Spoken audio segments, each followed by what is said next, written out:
Meus irmãos, a paz do Senhor Jesus Cristo, deixa eu gravar aqui um pão diário em resposta à pergunta de algum dos nossos irmãos e também há uma tendência que eu tenho visto nesses últimos dias. Eu sei que é muito difícil você conseguir, eu consegui prestar, prender a sua atenção num vídeo como esse, onde não há nenhum cenário propriamente dito, não há um fundinho musical.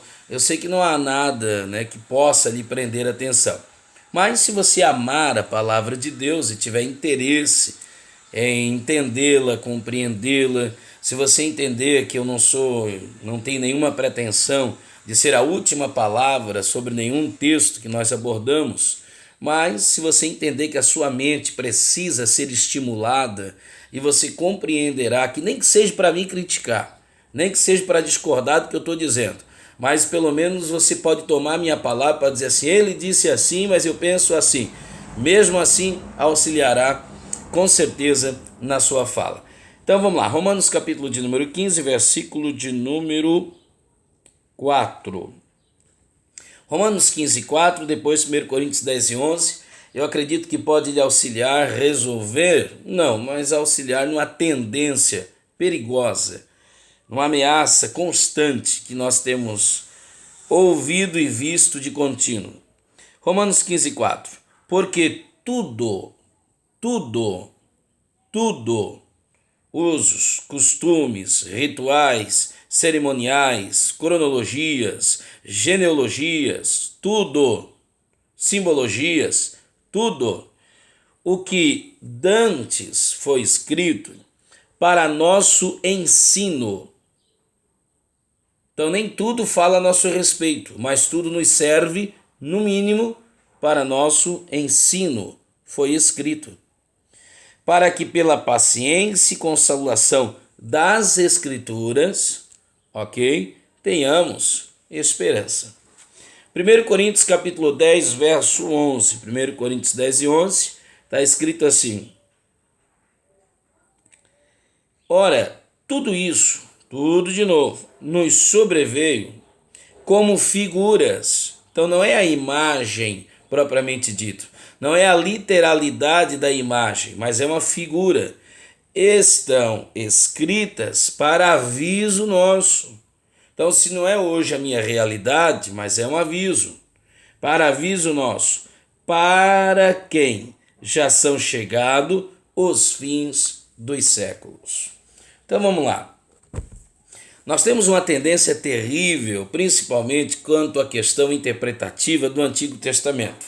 Mais o mal do desequilíbrio, mais o mal da polarização.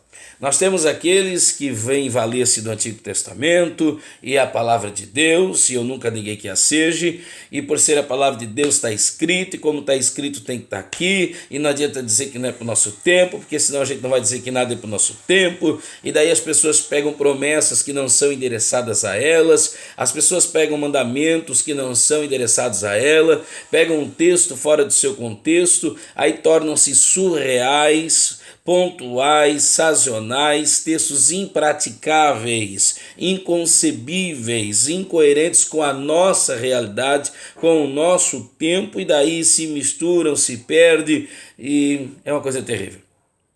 Tornam-se ilógicos, e alguns aí caem até no entendimento de achar que a Bíblia se contradiz, quando na verdade ela se complementa. Aí nós temos um outro polo, o outro polo que diz assim: o que do Antigo Testamento para nós tem valia é só o que foi tratado no concílio de Atos capítulo 15 e está acabado. Então risca tudo, risca sábado, risca dízimo, risca tudo do Antigo Testamento. Meu irmão, se fosse assim, então você não tinha o Antigo Testamento, você só tinha Atos 15 dizendo, vocês queriam saber o que foi para a Antiga Aliança? Está aqui em Atos 15, acabou a história.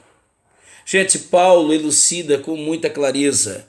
Paulo diz que nem tudo que está escrito a nosso respeito, mas está escrito para nosso respeito. Não há um texto no Novo Testamento que trate dízimo como mandamento. Não adianta alguém querer dizer que tem porque não tem. Ponto. Porém, é princípio. Porque o dízimo do Antigo Testamento, por exemplo, ele era mensal, bienal, trienal, é só você ler o livro de Levítico. Eles não pagavam impostos. No Antigo Testamento, não. Pelo menos na nação de Israel, não. Na nação de Israel, gente, o dízimo era como parte desse imposto. Então eles viviam a teocracia. O dízimo era para mantimento, para 7 classes de pessoas e não para manutenção. Era uma outra realidade. O sábado poderia ser observado porque a lei era programada para esse tempo. As leis governamentais eram regidas pelas leis espirituais. Tudo funcionava corretamente. A lei do divórcio, enfim, eles perguntaram acerca de Jesus, tudo de acordo. Nós vivemos no mundo caído, nós somos gentios, nós vivemos no mundo sem Deus, nós vivemos como pequenos fachos de luz no mundo de trevas. Não tem como adequar-se a essa realidade. Porém, está escrito, não a nosso respeito, mas para nosso aprendizado, para nosso ensino. Então, sobre o dízimo, o que é que a gente pode extrair? A gente pode extrair um princípio. De tudo que Deus nos dá, Ele tem parte nisso. E daí eu poderia citar muitos textos. De tudo que Deus nos dá, Ele tem parte nisso. Por exemplo, Gênesis, capítulo, se não me falha a memória, 43. Faraó, por intermédio de José, compra todo o Egito.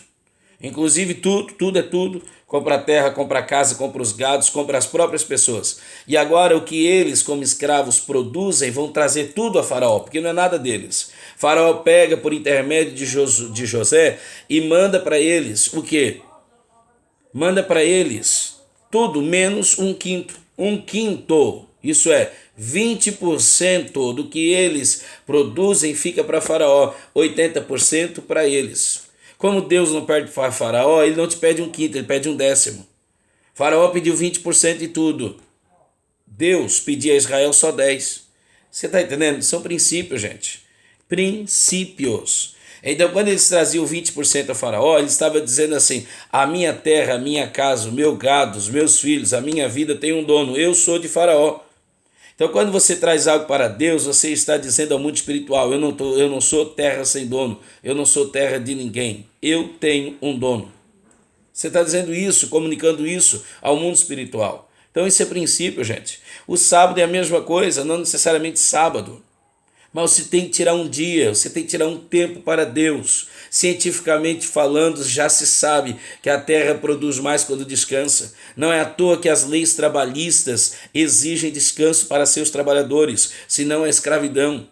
Então, irmão, não é escrito acerca das nossas vidas, não é escrito a nosso respeito, mas para nós, para a nossa elucidação, para o nosso esclarecimento. Você está entendendo isso? Para o nosso norte, como figuras, como sombras, para a nossa baliza. Vou dar outro exemplo disso. Por exemplo, Ezequiel capítulo 37. A igreja não é o vale de ossos secos. O vale de ossos secos é Israel.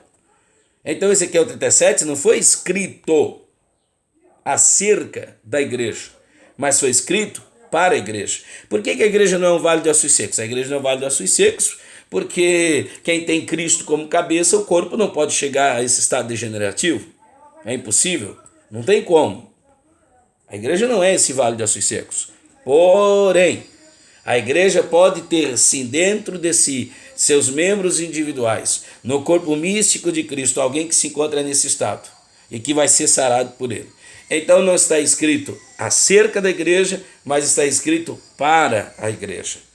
Então você pode pregar assim o Antigo Testamento, obedecendo às linhas hermenêuticas, interpretativas e aplicativas. Você pode aplicar sim, porque a palavra de Deus tem esse fim último de ser literalizada. Ela é simbólica, ela é espiritual, ela é profética, tem linguagem retórica, tem linguagem das simbologias, tudo isso é fato.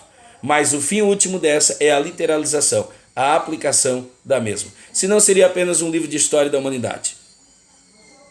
Você está entendendo isso? E a Bíblia não é isso. Tudo que está escrito para nosso aprendizado, está escrito para a nossa lição. Então, irmão, qual é o equilíbrio assim do Antigo Testamento? Rechaço tudo, tomo tudo? Não, irmão. Entenda o seu tempo. Entenda para quem foi escrito. Entenda o objetivo pelo qual foi escrito.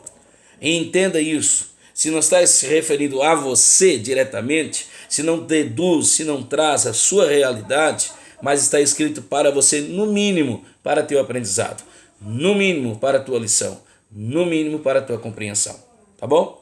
Deus te abençoe, meu irmão, em nome de Jesus. Esse é nosso pão diário, espero ter auxiliado de algum modo. de alguma maneira. Eu sei que é muito resumido, mas eu espero de algum modo poder contribuir para a sua vida. Deus te abençoe. Em nome de Jesus. Essa é a nossa fala. Deixa o seu like, inscreva-se no canal. Não esqueça. Acione o sininho de notificações. Divulgue os vídeos para outras pessoas. Copie like, mande para outras pessoas. Nem que seja para elas criticarem, mas para elas terem mais um ponto de vista. É apenas mais um ponto de vista. E eu entendo que todo ponto de vista é a vista de um ponto. Tá bom? Deus te abençoe. Em nome de Jesus. Amém.